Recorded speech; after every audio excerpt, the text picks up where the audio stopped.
Estamos ao vivo, nossa quarta live do curso Gestão de Negócios Exponenciais. E hoje, essa live também é uma masterclass do módulo 2, Fatores Exponenciais. A gente vai bater um papo com uma expert inspiradora. E vamos também ter a participação dos nossos mentores, os professores Val Souza, da Enable Venture, e Francisco Milagres, da Mirac Venture. Eu tô esperando eles entrarem para a gente iniciar o nosso bate-papo.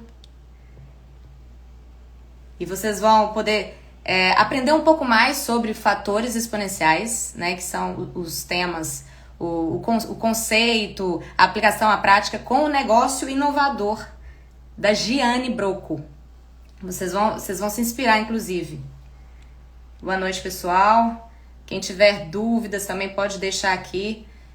Val entrou.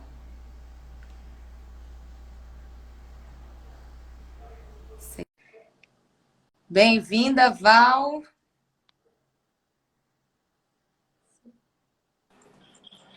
Ah, sim, agora sim. Olá! Boa noite. Como você Tudo está, bem? maravilhosa? Estamos bem, graças a Deus, aprendendo bastante com esse curso, né? Tá vendo? Eu sabia que ia vir coisa boa. Olha, eu vou colocar um fone aqui que eu acho que meu áudio vai ficar um pouco melhor. Ok. Francisco entrou, a Giane entrou. Tô chamando o pessoal. Au. E a gente vai aprender. Oi, Francisco, boa noite. Tudo bom? Boa noite. Tudo bem? Boa noite, Val. Bem-vindos Boa à noite, Fé. Tudo live. bem? Boa noite. Tudo Boa noite, bom? Giane. Ok, agora sim. E vamos nos inspirar com a Giane, né? Inovação e cuidar da natureza. Isso é maravilhoso. Boa noite, Giane. Boa noite, tudo bem? Tudo bem? Bem-vinda à Boa live. noite. Obrigada! Obrigada pela participação e poder nos inspirar nessa noite, né? Com inovação e cuidar da natureza. Exatamente. Inovação Seja inspirada bem-vindo. pela natureza. Prazer estar com vocês. Obrigada pelo convite. Que bom, Obrigado. brigadão. Nossa. Bom, vou apresentar a Giane. Por favor. Fundadora e CEO da Amazon Biomimicry, consultoria de biomimética e inovação consciente. Termos novos, assim, pra gente, né? Giane? Mas olha só, ela é fundadora do Biomimicry Brasil, é um network representante da Biomimicry Institute no Brasil, pioneira ao trazer a biomimética para o Brasil, foi uma das 100 primeiras pessoas no mundo a se certificar especialista em biomimética. Combina a engenharia com a sua paixão pela natureza para promover inovação, criatividade e liderança a partir da biomimética. É mestre em engenharia de produção e sistemas, certificado especialista em biomimética pela Biomimicry 3.8, né, dos Estados Unidos, e graduada em engenharia de produção mecânica. Bom, fora isso também é professora convidada dos cursos de MBA e pós-graduação em diversas universidades. Ela também trabalha liderança, não é isso, Giane?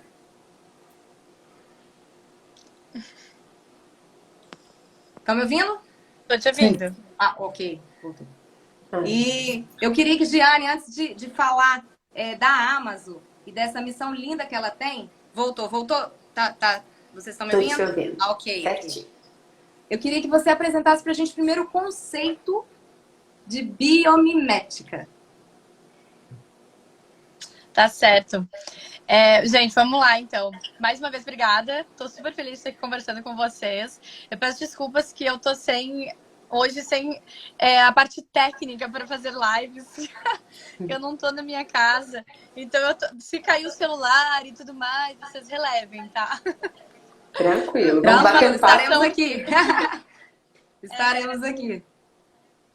Estamos todos aqui em casa conversando. Bom, gente, vamos lá então. Biomimética, para quem ainda não ouviu falar, é inovação inspirada pela natureza. Então, tudo que a gente for fazer de inovação, então qualquer tipo de criação que a gente for fazer, seja para projetos, para sistemas, para pessoas, para gestão, para liderança, para processos, para produtos, independentemente do que seja, né, aquilo que a gente está visando inovar, a gente vai ter a natureza como medida, modelo e mentora. de uma forma prática, é a gente ter a natureza realmente como o benchmark, né? No qual a gente vai se inspirar para gerar inovação. Então, essa é a grande sacada, né? É a gente, em vez de olhar para modelos muitas vezes obsoletos já, né? Das indústrias que já estão há muitos anos no mercado e que a gente percebe que o modelo de negócios não corresponde necessariamente, né? O que a gente precisa para que no longo prazo empresa, sociedade, natureza sejam saudáveis. A gente começa, então, a olhar, em vez de olhar para esses modelos, a gente passa a olhar para a natureza como inspiração para gerar inovação. Tá? Então, assim, é algo bastante prático, é uma metodologia de inovação. A gente falando, assim, de natureza, né? Às vezes entra numa parte que tem uma tendência a gente achar que tem a ver muito apenas com biologia, com algo assim. Mas eu gosto de reforçar sempre, né? Eu mesma sou engenheira e eu trabalho muito com tecnologia mesmo. Então, para todas as áreas, tá? Tô trazendo assim um viés que é o que eu costumo realmente olhar, porque é o que eu posso responder, né? Mas é uma área que abrange aí realmente diferentes tipos de empresas e diferentes tipos de profissionais, tendo a natureza como inspiração. Que bacana! E como foi que surgiu, né, a Amazon na sua vida a partir dessa missão que você identificou, né? Entendeu que tem muito a ver com o amor, não é isso? A natureza, ela foi... Eu, como engenheira, né, eu sou auditora ISO 9001, trabalhei por muitos anos na área de qualidade, então era algo que eu sempre pensava, assim, como auditora, a gente tem que ter um olhar muito sistêmico, né, de toda a empresa, para que a gente possa, de fato, entender de que forma os processos estão sendo feitos, se está tudo regularizado, se está tudo certinho e tudo mais. Então, dentro desse viés, dessa parte mais integral do que é olhar para a empresa, eu comecei a entender que de nada estava adiantando a gente fazer um monte de inovação, ter um monte de cuidados, se a gente não olhasse lá no final, né? Legal. Então, assim, eu faço toda a minha empresa funcionar de uma forma super redondinha. E aí, o que eu entrego para o mundo? Né? Será que o que eu estou criando, de fato, está tendo realmente um impacto positivo? Porque internamente, eu estou tendo esse impacto legal, estou cuidando, estou tendo esse olhar sistêmico. E depois que vai para o mundo, como é que fica isso, né? Então, foi a partir disso que eu comecei a me questionar sobre o que eu queria fazer, né? Em termos de futuro mesmo, como engenheira e como empresária. E aí eu descobri a metodologia da biomimética, que é o Biomimicry Thinking, e logo apliquei isso no meu trabalho de conclusão. E aí eu fui para os Estados Unidos, me especializei, e voltando, já trouxe o Biomimicry Brasil, né, para cá. A gente abriu esse hub que conecta, né, diferentes tipos hoje de profissionais com essa especialização. E também fundei a Mazu Biomimicry, que é a minha empresa de consultoria em biomimética e inovação consciente. Por quê? Porque eu entendi que essa dor que eu estava percebendo, ela não era só minha, né? A gente está ainda, na verdade, né, carentes desse olhar sistêmico, desse olhar que quando a gente fala de uma inovação que é consciente, né? Então a gente fala muito às vezes de sustentabilidade. E eu defendo muito os pilares da sustentabilidade integral, que é justamente esse olhar sistêmico, né? Da inovação que é consciente, porque é o olhar sistêmico novamente. E a gente, dentro dessa metodologia, hoje tem uma metodologia específica, que é a biomimética sistêmica, né? Que foi criada por mim, validada pelo Instituto dos Estados Unidos, onde a gente consegue, de fato, trazer esse olhar aí, que é bem completo, quando a gente está falando de entender o que as empresas estão fazendo, entregando para o mundo, para a sociedade, e que, consequentemente, obviamente, reflete na cultura interna da empresa também, né? Jeane, quero fazer uma pergunta aqui, acho que ligada junto com a pauta, aí já entrando na pauta. Muito da base do nosso tema aqui é de falar de gestão, de um treinamento que a gente está concebendo. Depois a gente fala do seu também, eu estou curioso para saber um pouco mais do que você está lançando. E aí já combinando com umas coisas que a gente tem visto, né? Antes da pandemia, muitas das conversas eram focadas em o que é estratégia, o que é hard, o que as empresas conseguem entregar e precisam entregar. Todo mundo demais no automático, né? E eu me lembro que eu até escrevi um artigo para a Época Negócios no começo da pandemia, falando de como que a gente vai olhar de cima esse mundo como se fossem astronautas voltando para um mundo novo depois desses 2 anos, né? a gente chama de overview effect, que é como o que o astronauta percebe quando ele volta para a Terra. Eu percebo que os temas que você tem falado mudaram, evoluíram e pivotaram muito para o lado do aspecto mais pessoal, humano de transformação, e que hoje algumas empresas colocam uma sigla bonita para vender, que é o ESG, né? Que é o Environment, Social and Governance. Como é que você... Teve algum ponto de virada? Teve alguma percepção, algum gatilho? Como é que você fez isso e o que você tem percebido de diferença? Porque é uma mensagem que conecta muito mais com o pessoal do que o corporativo, mas é uma tendência que eu vejo em muitas pessoas, líderes e nas próprias organizações. Como é que foi essa virada para conectar também com o seu lado pessoal nesse período aí de pós-transformação que a gente está vivendo? Francisco, muito obrigada, inclusive, por trazer o tema com essa abordagem. Eu sempre falo, e eu sei que é a tua visão também, de alguma forma, né, Francisco, pelas vezes que a gente já conversou, que empresas, elas são feitas de pessoas. Até aí parece muito óbvio, ainda mais para vocês, né, que estão falando sobre gestão de negócios, olhando para a cultura de empresa, sobre transformação exponencial, né? Então, quando a gente fala de transformação exponencial, a gente fala de algo que acontece na velocidade muito rápido, né? E o impacto também é muito grande. Só que, gente, pensem comigo, não existe absolutamente nenhuma tecnologia ou empresa que funciona sem pessoas, né? Então, assim, foi esse olhar que eu comecei a ter a partir, principalmente desse último ano, né, que a gente passou por toda essa crise mundial, né? Então, eu comecei a perceber que muitas das empresas vinham até mim querendo trabalhar o mindset das lideranças. Por quê? Justamente por causa disso. De repente, antes a gente olhava muito para o que a gente tem que fazer, né? O que a gente vai fazer, entregar, produto, processo. E aí a gente começou a entender que, mas peraí, se eu quero entregar tudo isso, eu preciso trabalhar quem está fazendo tudo isso, quem está pensando em tudo isso. E como é que eu faço esse modelo de pensamento entrar dentro de um novo formato, né? Formato parece tão limitado, né? Mas entrar dentro desse outro escopo, que não necessariamente seja algo que a gente vem fazendo até então. E aí tem aquela frase que eu gosto muito, que é: não adianta a gente fazer o mesmo sempre e esperar resultados diferentes, né? É tão óbvio que a gente precisa repetir ela mais vezes, talvez, para que a gente realmente consiga integrar isso, entender isso como uma verdade. E foi a partir disso que eu comecei a entender que os programas de bioliderança, que é um do serviço que a gente oferece dentro dos serviços da Amazul, esse treinamento de bioliderança começou a ser muito procurado, justamente por causa do mindset. As empresas queriam trabalhar a cabeça desses líderes, tanto para entender uma nova fase, quanto para olhar para modelos regenerativos de negócios, quanto para fazer inovação consciente. A gente precisa trabalhar a cabeça dessas lideranças, né? E gestão é isso. Gestão é cultura, gestão é liderança, gestão é mindset.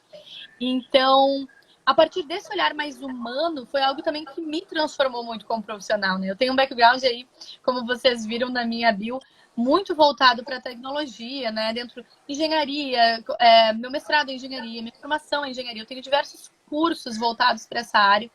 E aí, de repente, eu me peguei realmente... Eu já vinha num mergulho, né, de estudar bioliderança, bioempatia. Fui para Londres, Estados Unidos, para outros lugares, buscar outras escolas, né, beber de outras fontes mais integrais mesmo, quando a gente fala de inovação e liderança.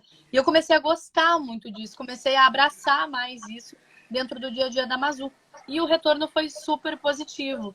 Então, eu sempre defendo que quando a gente tem as lideranças com o mindset alinhado a essas estruturas regenerativas e integrais, a gente realmente consegue transformar as empresas, porque a gente transforma a cultura e tudo começa internamente.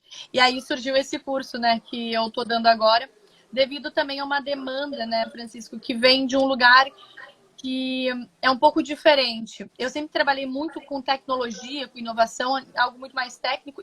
E o produto, né, a bioliderança, é inspirada pelos 24 princípios da natureza. E esses princípios a gente traduziu em princípios de liderança. Então, evoluir para sobreviver, integrar desenvolvimento com crescimento, cooperação e colaboração, Então, entre vários outros, né? São 24 princípios, traduzidos em ações práticas para o dia a dia dos líderes.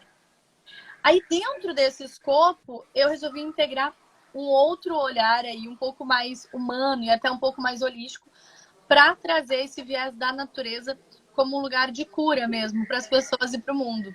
Então, realmente, esse projeto é um projeto bastante inovador. Ele é até um pouco mais pessoal do que a Amazul, mas ele é muito voltado para esse olhar da gente entender a nossa função no mundo, que isso é outra coisa que a natureza faz perfeitamente, né?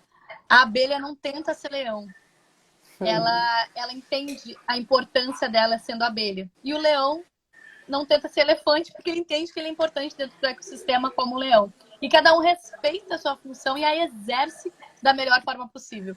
Então, quando nós também aprendemos a nossa função no mundo e a realizamos, né, dessa forma, a gente realmente consegue evoluir como indivíduos e como sociedade.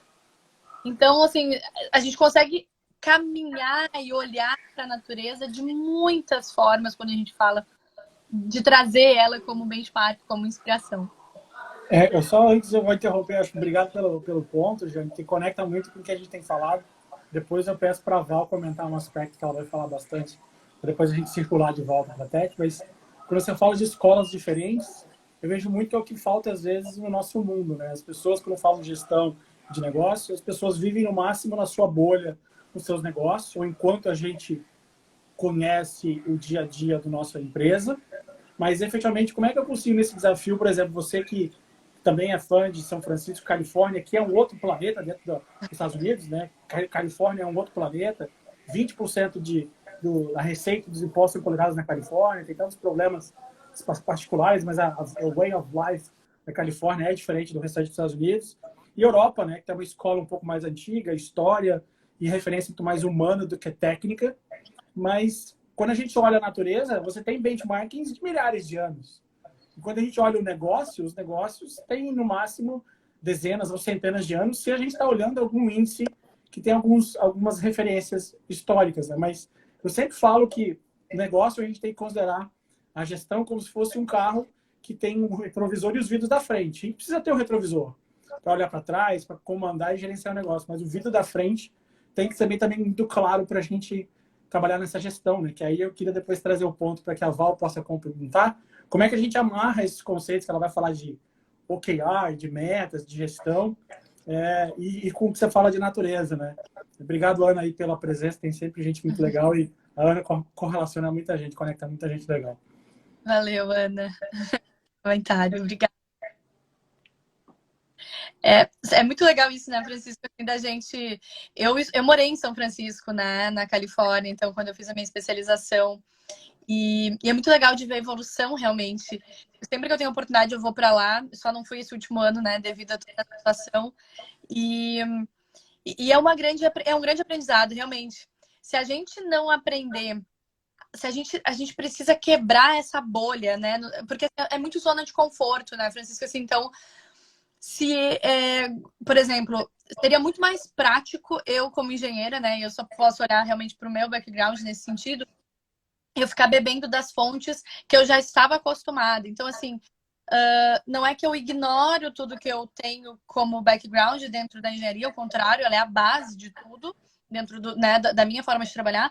No entanto, assim como um dos melhores princípios da natureza, que é o evoluir para sobreviver, a gente precisa buscar o que está acontecendo de novo.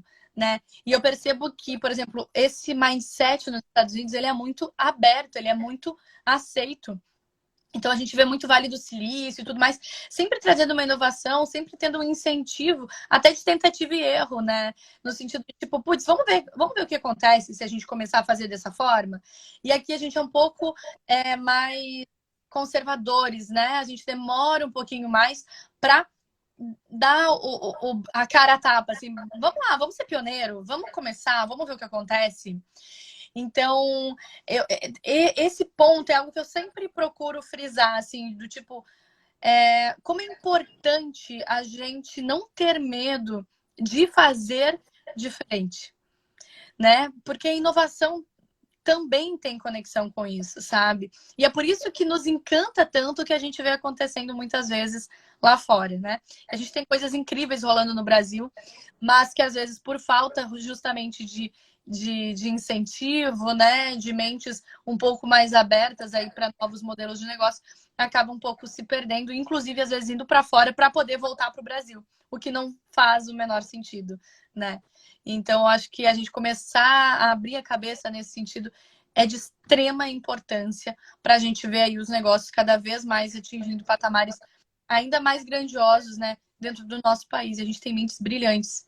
Então, eu sempre sou meio poliana nesse sentido. Eu acredito que a gente está tá encontrando um caminho para valorizar cada vez mais essas mentes brilhantes fazendo trabalhos incríveis, assim. Então, eu acredito que o cenário está se transformando positivamente. Sim, legal. Eu queria até reforçar uma frase sua, gente, que eu gostei muito, que a gente sempre fala assim, gente, pessoa certa no lugar certo. E aí você trouxe esse exemplo, que inclusive vou usar, né, com as pessoas, que é você não vê a abelha fazendo a função do elefante, né? Acho que isso fez muito sentido na minha cabeça, gostei bastante. E aí, se eu olho para a equipe de lideranças, também tem esses desafios, né? Você entra na equipe, a organização quer caminhar no rumo da inovação, da disrupção, que realmente vem com essas questões do experimento, do errar. Ninguém quer colocar o seu indicador como um negativo na frente de uma grande equipe. E como é que você leva essa metodologia para quebrar essas barreiras, para as pessoas não ficarem mais pensando nas tarefas, né? Pensarem no resultado. Quando o Francisco fala do OKR, realmente a gente leva esse conceito da metodologia, e que eu vi um casamento um pouco, eu fiquei curiosa, se puder trazer. Então, eu acho que assim, a gente sempre chega num lugar onde é natural que a gente se sinta um pouco inseguros quando a gente fala de algo que é muito novo. Então, é natural esse medo, e é natural que a gente, de alguma maneira, negue isso primeiro, para que depois a gente tome aquela coragem, aquele impulso de, tá, peraí, vamos experimentar, né? Então, assim, para quebrar isso, a gente tem algumas técnicas, né? E vão desde técnicas, realmente, da gente trazer cases, trazer dados, mostrar de fato como isso funciona, e a outra vem de quebrar crenças enraizadas, né? E para isso a gente usa muito a metodologia do Systems Thinking mesmo, né? Que é do pensamento sistêmico, que veio do MIT, enfim, que é uma metodologia hoje que já é mais difundida, para que a gente possa quebrar realmente essa crença limitante que está impedindo da gente encontrar a causa raiz de um problema e, de fato, trabalhar e desenvolver isso encontrando uma solução que não seja algo que já foi feito antes e que não deu certo, né? Então, às vezes, também as pessoas ficam, às vezes, batendo na mesma tecla, contratando as mesmas pessoas, usando as mesmas metodologias para querer que as coisas mudem. Ah, putz, mas é que isso não funciona. Então, tá, então vamos lá.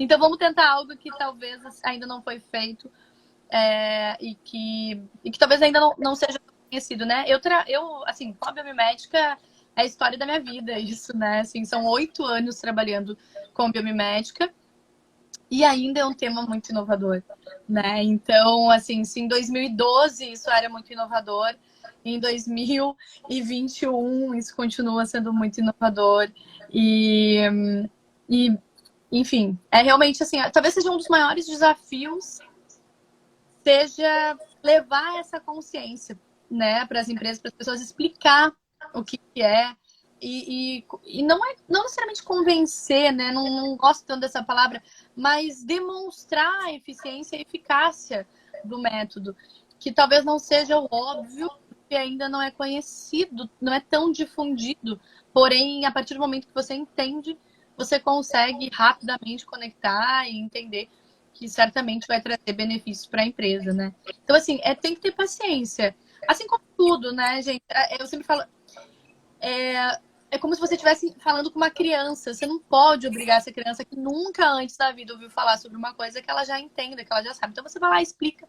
E aí, quando você trabalha com inovação, eu acho que é um dos pré-requisitos essa humildade, essa paciência, esse lugar de né? De ter essa questão de se colocar em lugar do outro. Putz, não é que a pessoa apenas nunca ouviu falar sobre isso antes, então você vai acabar repetindo várias vezes ainda o que é, sabe? Então, eu acho que eu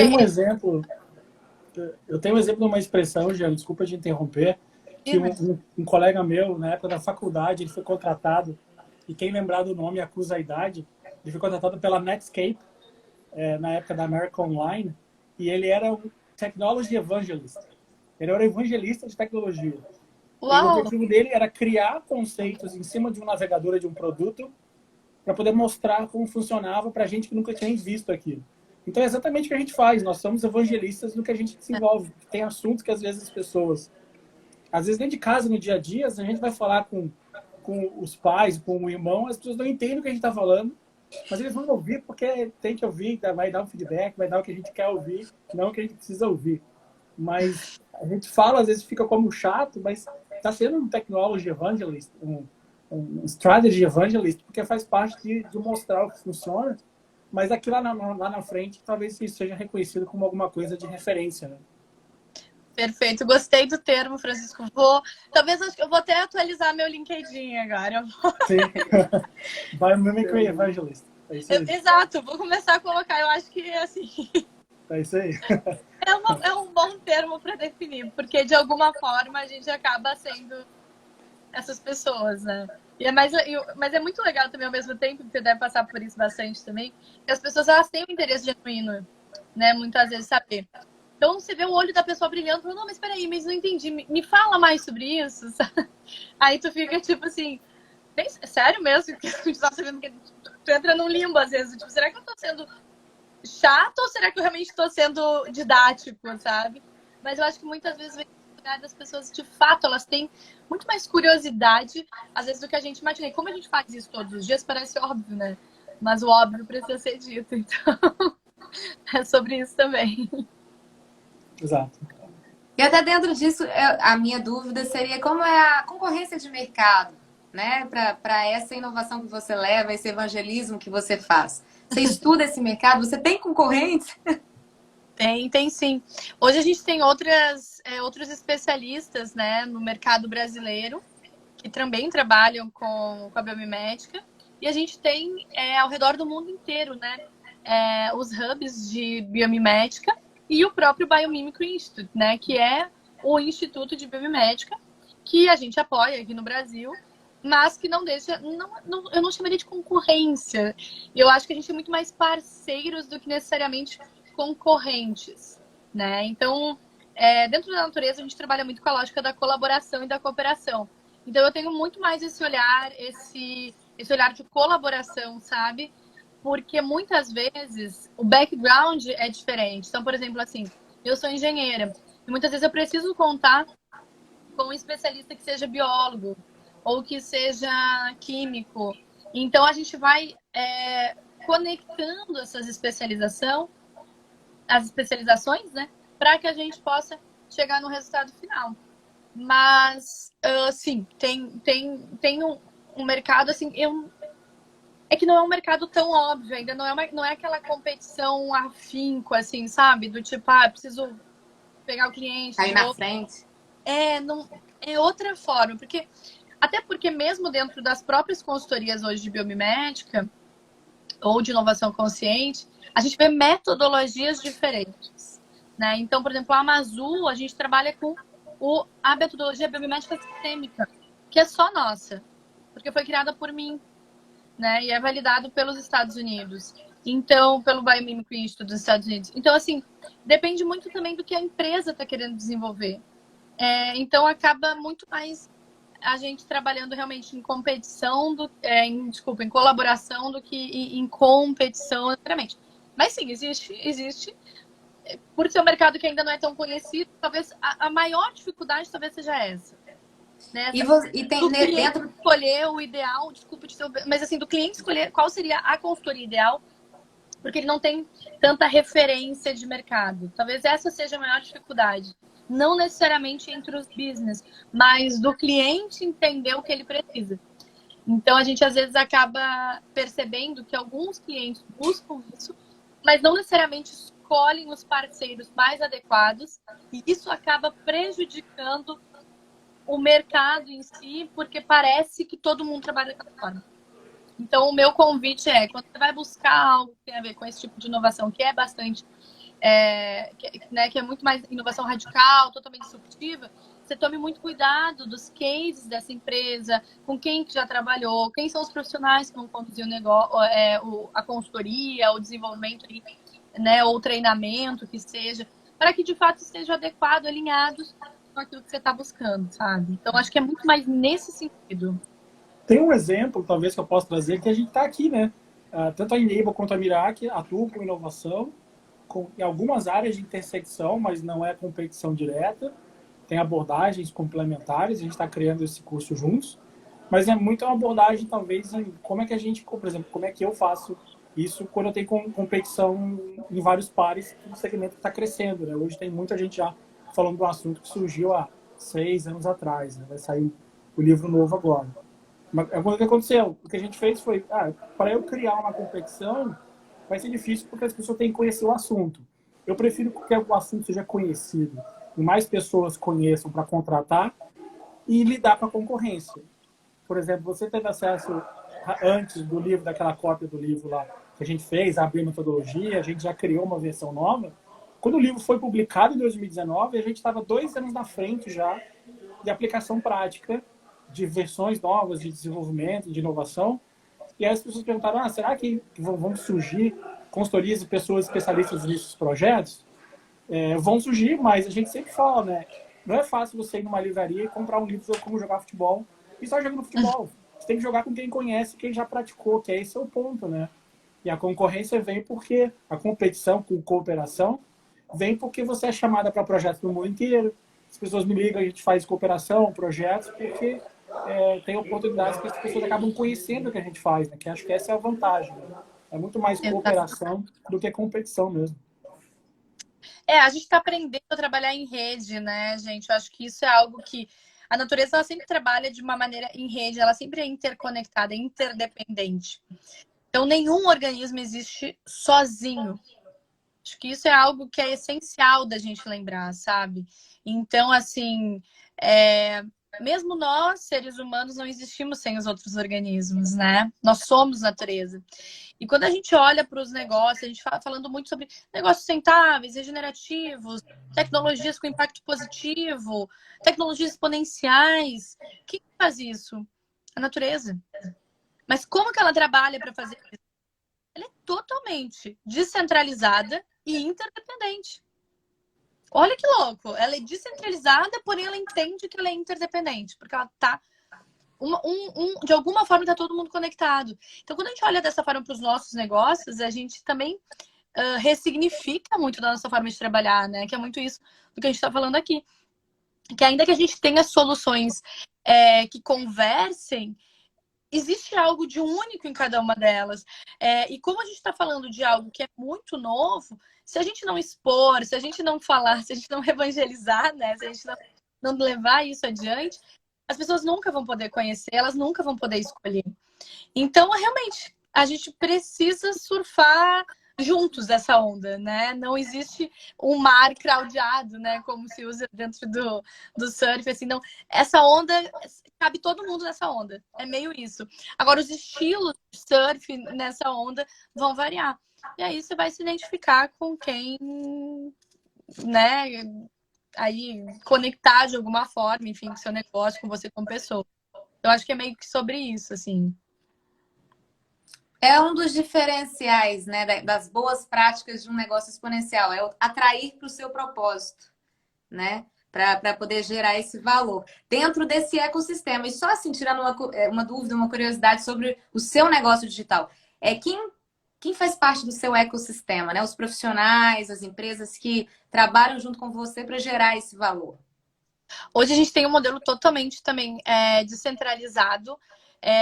Assim, a gente tem a parte administrativa, né? Que sou eu e mais 2 pessoas. Mas os profissionais que trabalham com a gente chama para que desenvolvam os projetos. Então é super bacana porque a gente consegue abraçar realmente diferentes tipos de empresas. não é um modelo de negócios fixos, né? É por parceria. Então, isso faz com que a gente possa atender mais empresas e diferentes setores. E aí, já que a gente está falando de gestão de negócios, né? É um modelo que funciona super bem, porque a gente também não tem um custo fixo. Com esses profissionais que são incríveis. Então, a gente consegue ter os melhores profissionais do mercado, todo mundo recebendo, né, o que é justo, atendendo diferentes tipos de clientes e podendo rodar muito mais rápido, né, também.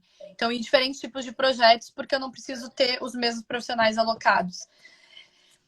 É uma forma de modelo exponencial, né, quando a gente olha dessa forma também. E, por enquanto... A vantagem, Como? Diana, é se a gente pudesse receber também em moedas mais fortes, né? Se a gente pudesse receber em dólar, em euro, em franco suíço. Também.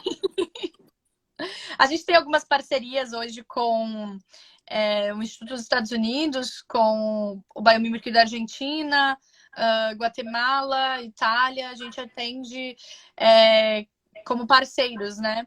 Então, que tem muito a ver também com essa questão do background. Por exemplo, hoje quem lidera o Biomimicry, né? Meu Deus, desculpa. O cérebro deu um tilt.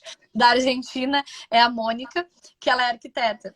Então, dependendo dos projetos que ela pega, que ela precisa desse olhar mais de engenharia, sistêmico, de bioliderança, ela acaba nos chamando para ser parceiros e vice-versa. Então, foi isso que um pouco que eu falei para vocês antes, dessa colaboração. A gente consegue, de fato, trazer diferentes profissionais para perto e a gente se coloca da mesma forma no mercado, né? Então, a gente também atua às vezes como parceiros de consultorias, diferentes tipos de consultorias ou projetos, enfim. Então, a gente tem um olhar bem de rede mesmo, né? Então, e quais os clientes que a gente atende?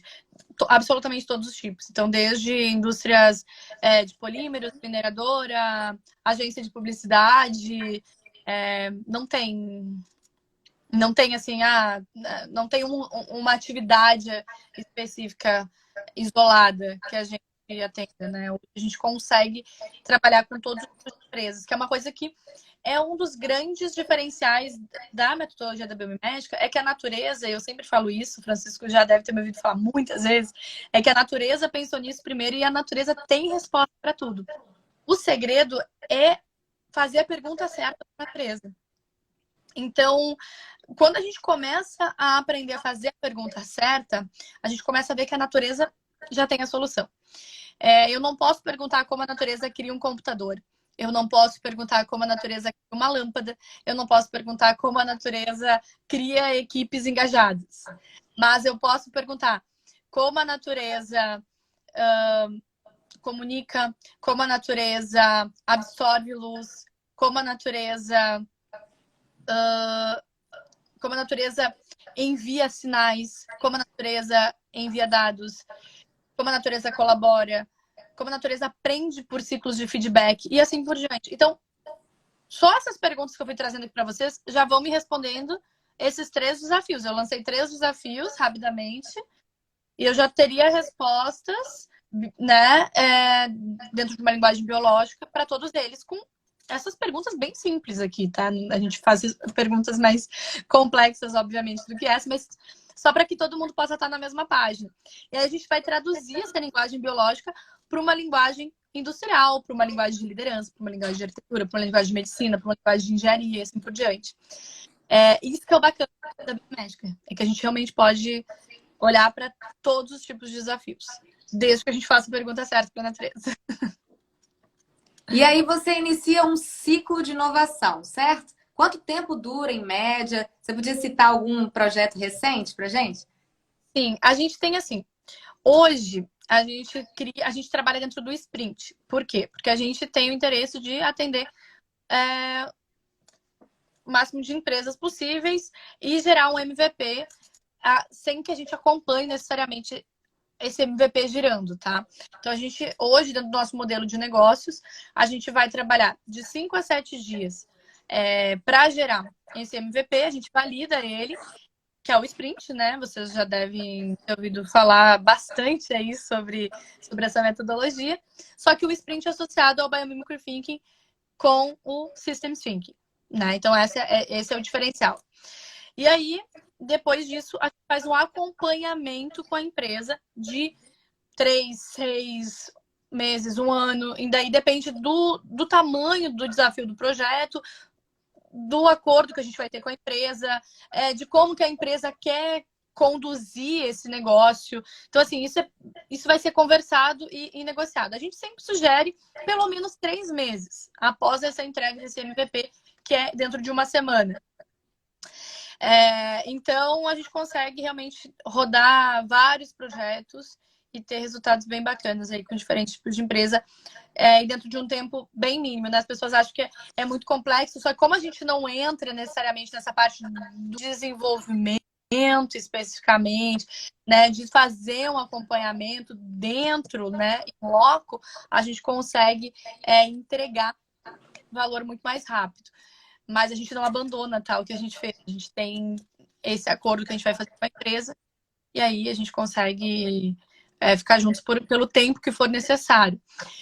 Dos últimos projetos que a gente fez, a gente teve 2 que foram dentro de empresas como Florestas, que é um dos meus favoritos, e aí não é o Sprint, ele está voltado para a aplicação de indicadores ambientais, industriais, onde a gente olha para a natureza como inspiração para a gente transformar os indicadores da empresa, né? Então, o que é qualidade ambiental para essa empresa e qualidade de inovação, mas olhando para o ecossistema interno e externo. Porque, assim, se as nossas empresas funcionam como florestas, a gente está olhando para a energia que a gente está usando, a gente está olhando para o resíduo que a gente está reutilizando e gerando, a gente está olhando para as redes de colaboração internas e externas, a gente está olhando, enfim, para um monte de outros pontos, né? São 12 pontos de indicadores que a gente tem hoje que foram inspirados nas sequoias, tá? Então, hoje a gente também aplica bastante esse tipo de inovação para as empresas. Isso é outra coisa que pode ser aplicada em absolutamente todas as empresas. Como auditora ISO 9001, né, eu tive muito esse background de qualidade, de indicadores, de monitorar resultados. Então, eu sempre falo que não tinha como eu deixar isso totalmente de lado, né? E aí eu encontrei nesses indicadores ambientais industriais essa forma de continuar olhando para a qualidade dessa maneira sistêmica e levar isso para as empresas. Eu, assim, por exemplo, uma ISO 14000 que trabalha com meio ambiente, com tudo mais, às vezes ela peca em alguns lugares justamente dessa parte sistêmica, dessa parte de olhar, desse olhar mais integral, né? E mais do que isso, sinceramente, de fato entregar resultado que está trazendo benefícios, sabe? Porque às vezes a gente faz uma coisa meio que no automático, só para dizer que está fazendo, só para assinar papel, só para não ganhar não conformidade, e não estamos de fato fazendo o nosso negócio tornar um negócio mais saudável, sabe? E aí esses indicadores ambientais industriais que permitem as empresas se comportarem como floresta trazem esse olhar. Então, eu realmente gosto muito desse projeto que a gente tem, né? Desse serviço que a gente oferece. Esse é um pouquinho mais demorado, a gente fica em torno de 6 meses fazendo o acompanhamento. É um pouco diferente da consultoria Sprint, né? Eu até aconselho vocês, tem no site da Mazu, tem mais explicações de cada serviço, fica um pouco mais fácil para poder compreender, né? Depois da live vocês podem dar uma olhada. Porque falando assim, às vezes eu falo, tá tão automático o dia a dia, vocês me façam perguntas e questionem, tá? Mas eu espero que esteja ficando claro para você. Eu me lembro de um exemplo, não sei se você deu em uma palestra ou em um cliente, que você falou de um exemplo da indústria de vestuário ou de calçados, que aí você citou esse exemplo. Só remetendo a um ponto que eu me lembro uma vez, você falou de referência de escolas para você nisso. Eu lembro que uma vez, numa viagem, eu vi uma exposição, por exemplo, alguém fazendo alguma coisa com banana, com resíduo de banana. Aí eu fiquei todo empolgado, falei, cara, nunca tinha visto isso, te mandei uma foto, falei, já conheço há anos, tal, porque a gente não conhece, então não tinha noção nenhuma de que aquilo existia, e você já falava disso há alguns anos, mas queria que você contasse o exemplo, por exemplo, que é talvez mais próximo do nosso dia a dia, a questão do vestuário ou do calçado, não me lembro qual foi o exemplo que você colocou, que tangibiliza bastante. Então, a gente está muito mais próximos, né, de viver a nossa realidade com esse olhar biomédico do que a gente às vezes sabe. Porque justamente por causa disso, porque talvez nunca ouviram o termo antes, ou porque não tiveram acesso necessariamente ao que é isso, né? Então, hoje a gente tem os materiais que são de fontes renováveis, que a gente chama, né? Então, o petróleo não é uma fonte renovável, né? Então, assim, o couro ecológico, eu tenho pânico quando as pessoas falam, mas assim, gente, não, tá? Não. Optem por outros materiais. O próprio couro do animal é um subproduto da indústria alimentícia. Então, ele é mais sustentável do que o couro ecológico que vem do petróleo. Só que é um assunto bem complicado da gente abordar, porque ainda tem muitas crenças e falta informação, tá? E aí a gente tem materiais que vêm de fontes renováveis, como o Pinatex, né, que vem da fibra da folha do abacaxi. A gente tem o que vem do cactus, o que vem da maçã, o que vem da banana, o que vem, então, assim, o que vem da laranja, que é o orange fiber. A gente tem materiais que vêm dos cogumelos, né, como o da Michael Works, Stella McCartney, entre a Dell utiliza esse material para substituir isopor.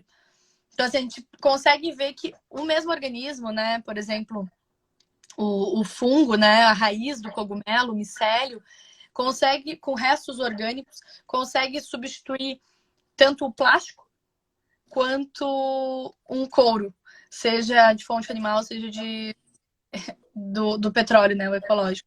Então, assim, é um organismo só que já nos solucionou 2 problemas. Fora todo o resto, porque a gente pode fazer compensados que imitam madeira também com essa raiz do cogumelo. Então, a gente pode fazer hoje inibidor de sons também com a raiz do cogumelo. Então, assim, são muitas as vantagens. Assim, porque na natureza, tudo nada resolve uma coisa só, né? Como se trabalha para beneficiar um todo, a gente começa a perceber que sempre que a gente busca uma solução para um problema, a gente encontra a solução para mais de um. Né? Isso que é tão bacana. E aí a gente vê a indústria da moda, que é uma indústria que está sendo muito cobrada e é uma das indústrias que, de fato, é uma das que mais poluem, né, hoje no mundo. Tem várias lives, inclusive, que eu já fiz sobre slow fashion, sobre moda circular, sobre moda consciente. É um tema que eu costumo abordar, inclusive, sobre moda biotech. É um tema que acaba se tornando bastante recorrente justamente por causa disso, porque a gente entra num limbo de valores, de disponibilidade desse material, e de acesso e tudo mais, né? Então, mas a gente vê aí o Reebok utilizando, já tendo opções super sustentáveis, Adidas, Stella McCartney, eu já tinha falado, a Nike está olhando agora também para o Pinatex. E a gente tem uma marca, né, que eu criei, que é a Asha, que trabalha aqui no Brasil. A gente trabalha com o Pinatex, que vem da fibra da folha do abacaxi, onde a gente faz carteiras, cintos, bolsas com esse material, que é um material de fonte renovável, né, que é da fibra da folha do abacaxi. Então, assim, a gente tem opções, né? E aí, o meu convite sempre para as pessoas, quando a gente fala de moda especificamente, é que, assim, talvez a gente, obviamente, não vai conseguir revolucionar o nosso guarda-roupa do dia para a noite. Mas a gente pode, aos poucos, fazer escolhas mais conscientes. Então, eu vou comprar de uma marca que eu sei que tenta gerar um impacto positivo, eu vou consumir um pouco menos, eu vou questionar se eu preciso ou não. E, às vezes, gente, putz, assim, uma blusa preta básica, eu não vou comprar da fibra da folha do abacaxi, porque não existe. Mas às vezes eu vou olhar para uma loja que talvez elas tenham um valor um pouco mais alto, mas eu sei que ela tem toda uma cadeia muito mais consciente, né? Eu não gosto de usar a palavra sustentável, né? Muito mais consciente. E vai durar mais tempo. Porque às vezes eu pago mais barato, mas eu vou ter que comprar 3 blusas pretas no ano. E talvez se eu comprar uma blusa de uma marca legal, eu consiga ter ela por mais tempo. Então, assim, são essas coisas que a gente precisa mudar o nosso olhar para o longo prazo, para entender.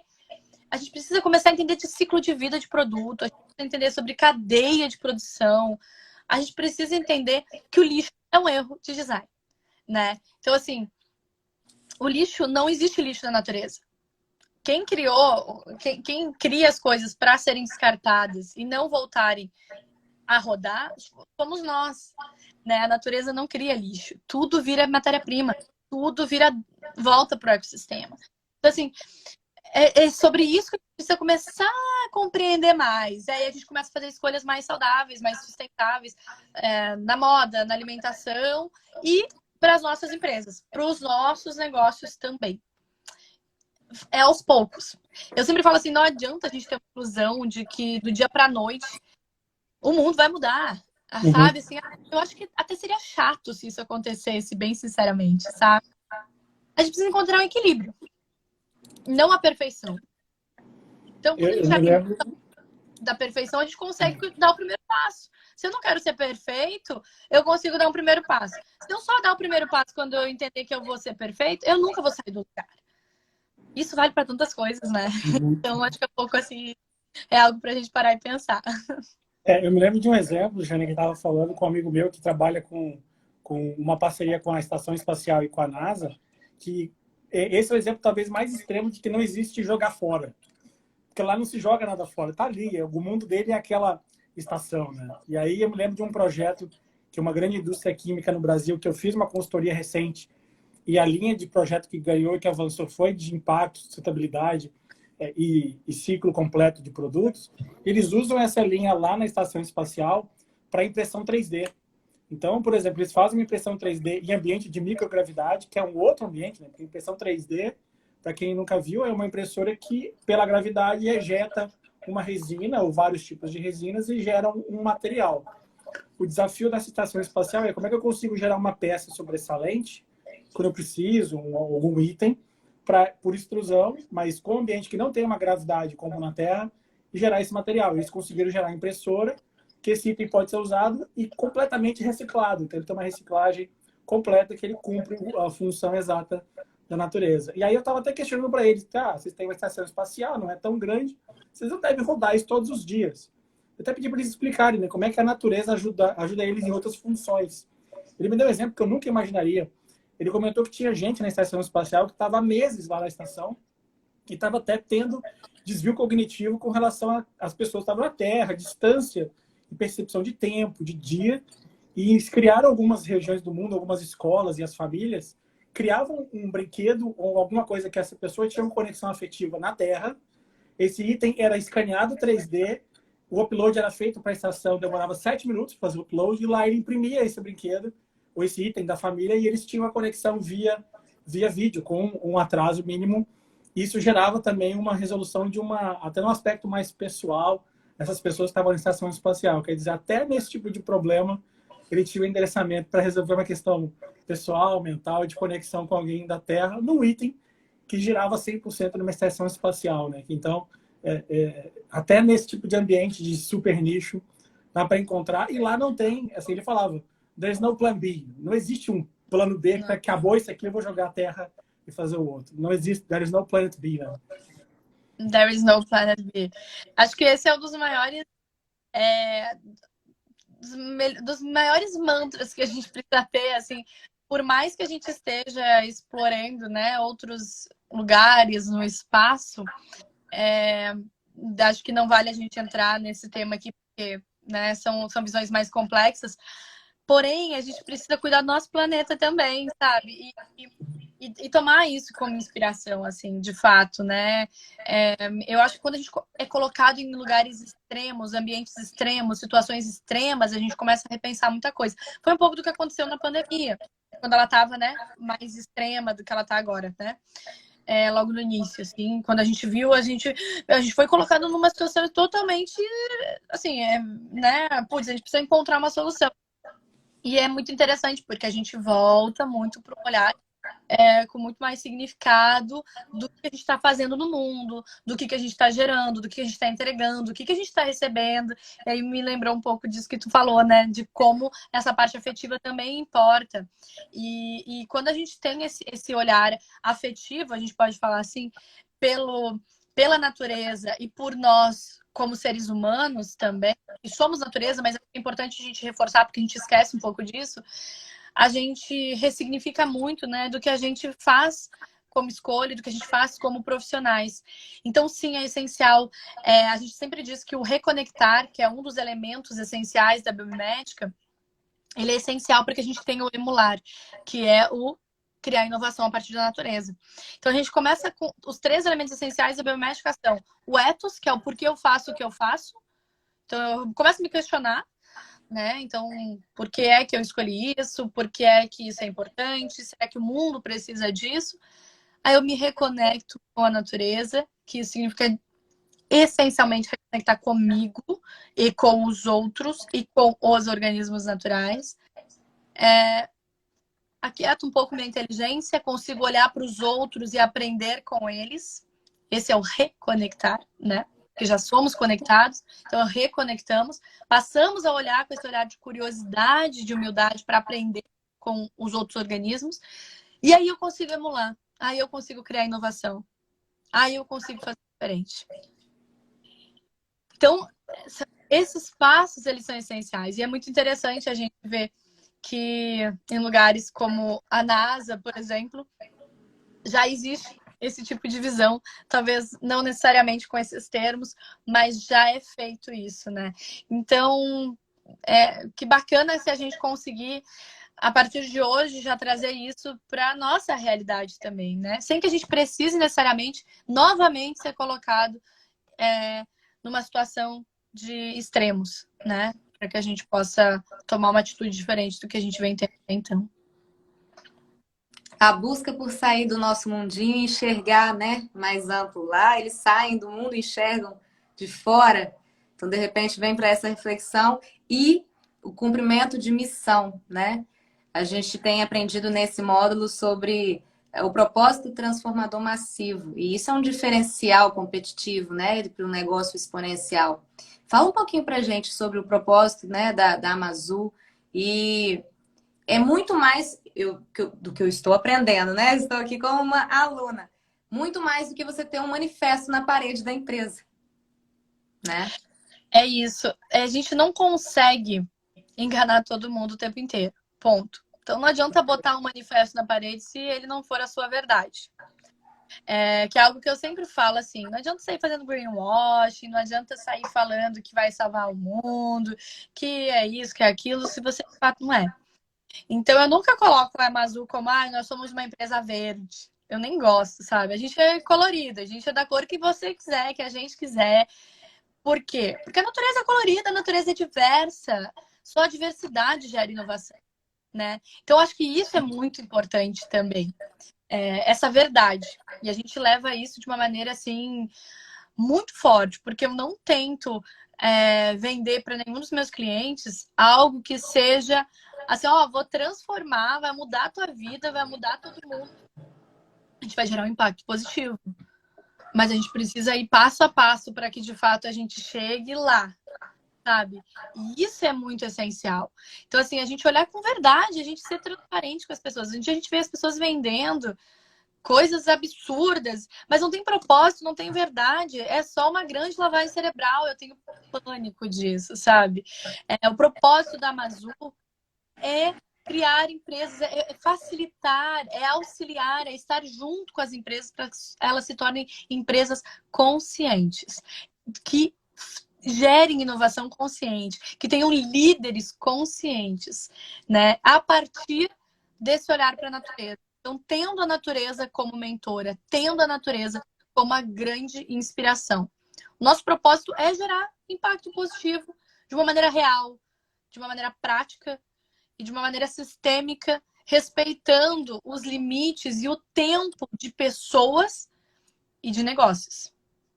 Perfeito. Estar juntos, sabe? Assim, sabe aquela coisa que estamos juntos? Estamos juntos. Eu não tô te julgando. Eu não vou te julgar porque o teu negócio é X ou Y. Eu quero te auxiliar a gente evoluir juntos, né? Não existe, até porque assim, toda vez que a gente trabalha com alguém, isso vale muito. Eu costumo dar aula em universidades também. E eu sempre falo, eu posso estar dando aula, mas eu sempre, talvez, aprendo ainda mais do que eu estou ensinando, sabe? Então, cada projeto, cada aula, cada treinamento, a gente cresce como empresa, a gente cresce como profissionais. E é isso que a gente quer levar também para quem está junto com a gente, para quem são os nossos parceiros, quem são os nossos clientes, é que todo mundo possa evoluir, crescer de uma forma que seja boa para todos, né? Para a sociedade, para o planeta, para as empresas. Eu gosto muito de reforçar esses pilares. E, claro, gerar lucro, né? A gente está falando aí, inclusive, um dos pilares da sustentabilidade é o financeiro, né? O ESG vem trazendo Environmental Social Governance. Por quê? Porque é um fundo. Porque é para gerar mais dinheiro, só que de uma maneira talvez mais consciente. Claro que dá uma banalizada, porque tudo que chega, né, em grandes massas acaba, de alguma forma, banalizando um pouco. Mas talvez seja uma das formas para que as pessoas comecem a aprender, comecem a se questionar, comecem a entender. Né? Eu gravei no início desse ano, em março, eu gravei um vídeo de GTV falando sobre ESG, e várias pessoas falam, nossa, é isso? Ah, nossa, achei que era, sabe, que eu ia ter que, tipo, revolucionar um planeta ou empresas muito distantes, e aí a pessoa começa a entender o que é, sabe? Então, assim, as pessoas às vezes também falam de formas que distanciam em vez de aproximar. E o meu propósito é esse, é tornar acessível, sabe? É tornar algo que as empresas possam praticar, possam executar. E aí a gente começa a ver a transformação no mundo, né? Seja a transformação que você quer ver no mundo. Acho que esse é o caminho. Perfeito. Giane, muito obrigada. Você ensinou muito a gente aqui hoje. Trouxe um conhecimento que gerou um grande valor, né? Tanto para a gente entender sobre o sucesso de um negócio exponencial, que tem, né, um propósito transformador massivo bem claro, né? E tanto a sua missão também, né? Como pessoa aqui cooperando com a natureza, conosco, com a nossa evolução. Obrigada por essa live. E a rede social do Giane vai estar aqui, salva na nossa live, para vocês seguir um projeto, de repente se descobrir nessa profissão também, né? E colaborar com essa missão. Pessoal, meus professores queridos, obrigado pela live. Vou deixar você falar, Giane. Vou dar um beijo a todo mundo. Eu até não falei sobre alguns exemplos assim de biomimética, mas vou só largar um aqui, que, por exemplo, o trem-bala do Japão, ele é inspirado no bico do martim pescador, que é um pássaro. Então, o trem-bala, ele só funciona do jeito que ele funciona por causa dessa inspiração. Ele só está no meio de uma cidade porque ele não quebra a barreira do ar. E os engenheiros aprenderam isso olhando para o martim pescador, que é um pássaro. Então, eu convido vocês a buscarem, tá? Tem vários IGTVs aí também no Instagram da Amazu, no YouTube da Amazu, para vocês aprenderem mais aí, com mais exemplos técnicos, práticos também, de produtos biomédicos, além dessa parte de gestão. Então, para quem gostou do tema, fica essa dica também, para mergulhar nesse universo. Mais uma vez, obrigada, Francisco, sempre pela parceria. Sabe que tu és uma grande inspiração. Fico muito feliz a gente poder estar aqui juntos. Meninas, prazer conhecer vocês. Muito obrigada mais uma vez. Eu que agradeço a generosidade de sempre, Jane. Obrigadão. Agradeço demais, e eu falo que inovação é isso, né? Saio aqui da live querendo reassistir ela, e assim, muito obrigada, aprendi realmente. Eu acho que isso vale muito a pena, é a beleza da inovação, e assim, só agradecer essa disponibilidade, tá? Gratidão. Um beijo para vocês e até a próxima live. Semana que vem estaremos aqui com mais Masterclass e mais do curso Gestão de Negócios Exponenciais. Beijo, gente. Boa noite. Até mais. Obrigada.